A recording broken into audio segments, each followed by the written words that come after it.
90% of females lie about their body count. We're lying about it because y'all care about it so much. Kai! Kai! Get off my dick! Fuck out of here, bitch! I just found out my wife just left her corporate job for a cashier job because like she wants to get out of the payments what she's doing. Payments of what?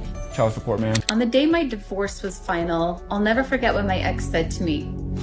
He looked me right in the eyes and he said, "You're going to regret this. You're going to get 6 months down the road and you're going to regret divorcing me." And you know what? He's right. I did have regrets. So, I don't need a man didn't age well 6 months in, and suddenly he was right all along. Congrats on the regret. Hope independence keeps you warm at night. You wanna know what my biggest regret of my divorce was? Letting the divorce dictate what I did for about the first 8 years. Oh, so 8 years lost to a divorce that ran your life? Tough lesson.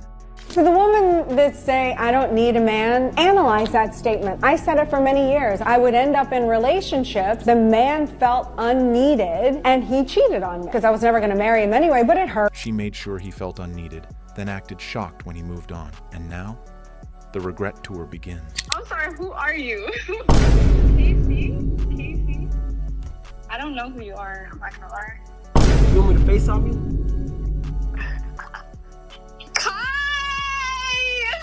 Kai! Get off my dick! Fuck out of here, bitch! Oh, Kai! Didn't care when you had nothing, but now that you've made it, she suddenly remembers your name. Funny how that works.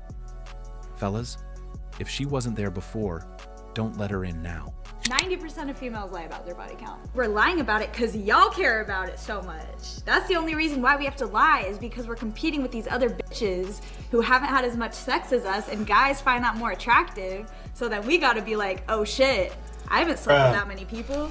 This is exactly why you don't rush into a relationship. At first, it's all smoke and mirrors, but give it time, and the truth always slips out. Men are now at a point to where they're walking away and they don't mind being alone.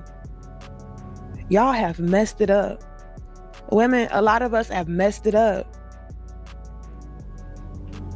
And like I said, even surprisingly to me, like, I was noticing and seeing so many men, like, I desire family. I desire commitment. I desire marriage. I desire to have a woman. I want to provide for a woman, take care of a family. Like, men have been wanting that. But now you're starting to see more and more men become more and more comfortable with the idea of not having any of that, because men are valuing and desiring their peace over everything else. Women wanted independence, and now men are giving it to them. Just not in the way they expected. I think I have just lost the one person that I prayed for, all because of my self-sabotaging tendencies. God forbid I actually accept good things that are happening to me, because I'm so used to it being a mess. I'm so used to it being toxic. And here I am in the face of a non-toxic situation, in the face of a God-fearing man, in the face of a family man, an amazing person, and I don't know what I'm doing. I don't know what I'm doing. And I think I've just lost. Now she's sitting there, realizing too late that dignity doesn't beg. I keep getting comments and DMs asking me if I'm single, dating, other variations of that. And I thought this new year would be a great opportunity to explain how I'm feeling about dating right now in more detail.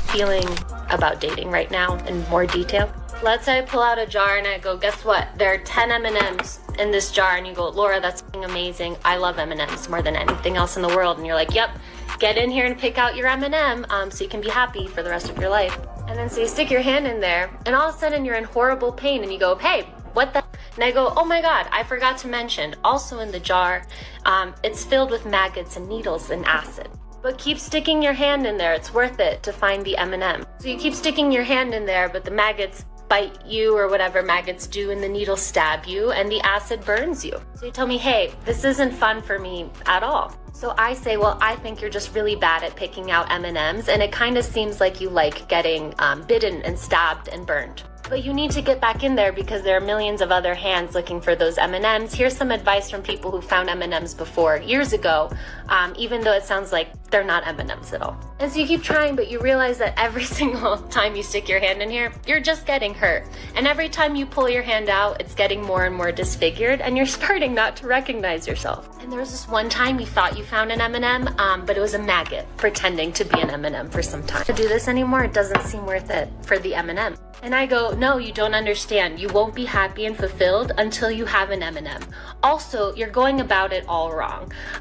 You need to try setting good boundaries. But then you realize boundaries are just sticking your hand in the jar and just pulling it out faster than normal so you're not as disfigured and hurt. So then I go, hey, have you tried only picking the ones that give you money and then be mean to them so that they give you more money? And you go, I've been bitten by the maggots and stabbed by the needles and burned by the acid so much to know there is no financial compensation that makes it worth it.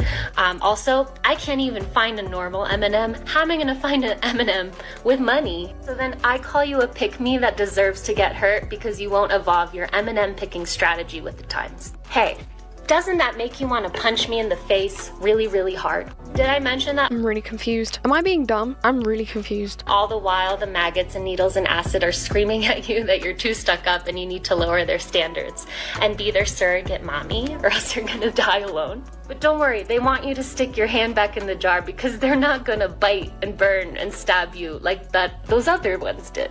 Here's what I'm gonna be doing. I'm closing the jar. I'm gonna throw the jar in the ocean, and I'm gonna work on fixing my hand. Am I ever gonna stick my hand in the jar again? I really don't want to right now, but maybe that will change with time.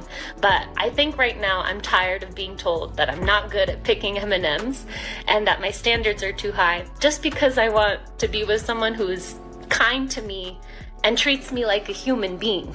My orthodontist once told me that insanity is doing the same thing over and over again and expecting a different result. It is starting to feel like insanity to keep drinking from the Kool-Aid that keeps poisoning me. So I'm not anymore. She chose the wrong men for years and now blames dating itself. Closing the jar won't help. Maybe just stop picking the same bad choices. I just found out my wife just left her corporate job for a cashier job because she wants to get out of the payments what she's doing. Payments of what? Child support, man. She ditched a $70,000 job for $30,000 to dodge child support. Bold move. The judge disagreed, and now she's stuck paying $900 a month on cashier wages. Reality always wins. Independence sounded great until the regret kicked in. Like, comment, and subscribe. Will the cycle break or keep repeating?